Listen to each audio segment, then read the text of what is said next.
Jalan-jalan ke negeri kafir itu haram kata para ulama.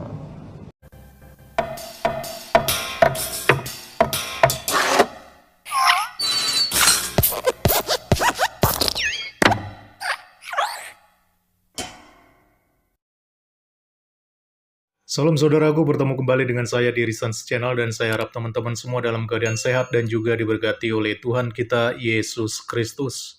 Oke, baik. Jadi di video kali ini saya tertarik untuk membahas sebuah video ya, di mana ada seorang ustadz yang mengatakan bahwa jalan-jalan ke negara kafir itu haram sifatnya. Jujur saya baru tahu tentang hal ini, ternyata di antara sekian banyaknya hal-hal yang diharamkan di dalam ajaran Islam, ternyata jalan-jalan ke negara kafir pun itu haram. Oke, sebelum kita bahas video ini lebih lanjut, saya mau disclaimer terlebih dahulu ya. Video ini saya buat bukan atas dasar ingin mencampuri keyakinan umat muslim. Tapi di video ini saya hanya ingin menyampaikan beberapa opini saya yang mungkin juga ada beberapa hal yang bersifat pertanyaan. Dan bagi saudara muslim yang ingin memberikan tanggapan, saya persilahkan. Langsung aja kita akan cek videonya. Jalan-jalan ke negeri kafir itu haram kata para ulama. Kecuali boleh kita pergi ke negeri kafir kalau ada kebutuhan saja. Adapun hanya sebatas jalan-jalan nggak boleh kata para ulama. Banyak ya di antara kita ini bahkan terkadang udah ngaji pak. Ya udah ngaji, mau kemana? Mau jalan-jalan? Kemana? Ke Hongkong. Widih, ke Hongkong. Mau kemana ya? Ke Paris. Wih, Masya Allah. Mau kemana ya? Gak usah jauh-jauh lah. Di Indonesia juga banyak kok indah-indah. Ngapain jauh-jauh? Habis duit gak ada manfaatnya. Mubazir innal mubadirina kanu ikhwana syayatin. Ya. Baik, yang pertama saya bertanya-tanya ya, bagaimana sih sebenarnya cara Muslim itu menilai suatu negara itu sehingga dikatakan negara itu adalah negara kafir ya? Apa tolak ukurnya sehingga dikatakan negara yang ini kafir, negara yang itu tidak kafir, negara yang ini apakah setengah kafir, seperempat kafir, atau bagaimana? Jadi apa sih sebenarnya tolak ukurnya, bagaimana cara kita bisa menetapkan sebuah negara itu bahwa negara itu adalah kafir ya? Karena begini ya, sebagai contoh ya, negara Mesir yang mungkin sekarang dianggap sebagai negara yang mayoritas penduduknya itu adalah Islam, bahkan dikatakan 90% itu adalah Islam. Tetapi pada sejarahnya, Mesir ini adalah sebuah bangsa yang mempercayai dan menyembah dewa-dewa Mesir, sehingga bahkan negara ini dijuluki sebagai negara Firaun ya, negara piramida. Nah, jadi perlu dipertanyakan, kategori negara kafir itu seperti apa sih sebenarnya supaya ini clear gitu ya. Jadi kita pun tahu mana negara yang kafir, mana negara yang tidak kafir. Nah, ini saya pikir penting daripada kita hanya bisa menyematkan, menghakimi bahwa ini negara kafir, yang itu tidak kafir. Jadi perlu ada yang namanya tolak ukur. Apalagi tadi si Ustadz sempat menyebutkan negara Hong Kong dan juga Paris ya. Jadi di dalam opininya si Ustadz, Hong Kong dan Paris ternyata masuk dalam kategori negara kafir. Padahal nih ya, yang perlu kalian ketahui, Prancis itu ya, atau yang ibu kotanya adalah Paris, mereka ini adalah negara yang paling ramah terhadap imigran Muslim. Ya, jadi banyak imigran-imigran Muslim yang dari daerah konflik, daerah perang, itu mereka larinya ke Paris dan diterima oleh Paris. Jadi saya pikir gak make sense kalau si Ustadz mengatakan Paris adalah negara kafir, sementara di satu sisi yang lain banyak imigran-imigran Muslim yang masuk ke negara Prancis.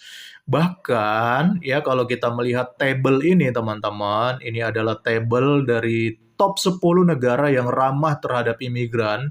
Itu di urutan pertama adalah Amerika, kemudian disusul oleh Jerman, lalu Arab Saudi.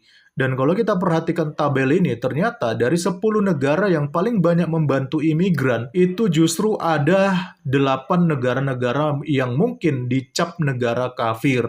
Sementara negara Islam hanya ada 2, yaitu Arab dan Uni Emirat yang ramah terhadap imigran. So, pertanyaannya, apakah jalan-jalan ke negara kafir haram? Tapi kalau jadi imigran, itu boleh. Kedengarannya kok kayak munafik ya? Yang kedua yang ingin saya tanggapi adalah ketika si Ustadz mengatakan boleh pergi ke negara kafir asal ada manfaatnya. Kalau sekedar jalan-jalan itu namanya mubazir dan buang-buang uang. Demikianlah kata si Ustadz di dalam video tadi yang sudah kita saksikan. Saya mendengar kalimat ini saya jadi teringat apa yang pernah dikatakan oleh Ustadz Abdul Somad ya. Ustadz Abdul Somad ini kan dia juga pernah mengatakan bahwa babi itu haram, tapi kalau keadaan darurat, keadaan terpaksa, tidak ada makanan lain, babi itu boleh dimakan daripada nanti mati.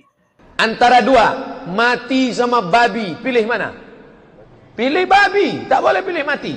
Masuk kita ke hutan, pilihannya cuma dua, makan babi sama mati, maka potonglah babi itu. Pakai bismillah, tidak. Babi itu boleh kita makan. Ambil babi, colek pakai kecap sikit-sikit. Nice. Jadi kasusnya hampir-hampir mirip ya. Boleh ke negara kafir kalau ada manfaatnya, tapi kalau cuma jalan-jalan itu haram. Oke, jadi begini. Di setiap negara ada yang namanya pariwisata ya. Dan negara-negara ini biasanya menyediakan pariwisata ini dengan segala keindahan alam, serta fasilitas-fasilitas yang nyaman dan ramah bagi pengunjung atau bagi wisatawan yang hadir. Jadi kalau kita bicara tentang jalan-jalan, itu sebenarnya pun ada manfaatnya, bukan tidak ada manfaatnya.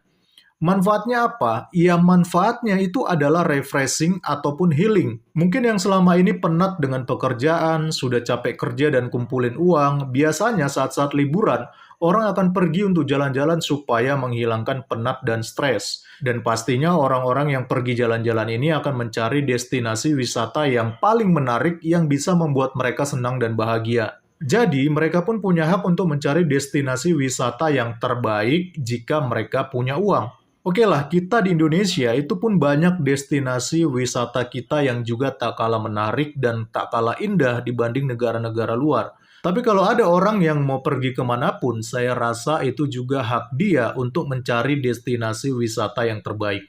Dan pastinya bukan pergi ke Suriah atau ke Yaman atau bahkan juga ke Afghanistan. Karena boro-boro bisa menghilangkan penat dan stres yang ada nanti pulang-pulang malah tinggal nama. Jadi sangat keliru jika dikatakan jalan-jalan itu tidak ada manfaatnya ya. Justru besar sekali manfaatnya karena bisa menghilangkan stres dan penat setelah sekian lama bekerja. Nah, ini menurut saya secara pribadi teman-teman. Bagaimana menurut kalian sendiri? Silakan berikan tanggapan di kolom komentar. Salam kritis, Tuhan Yesus memberkati. Salam.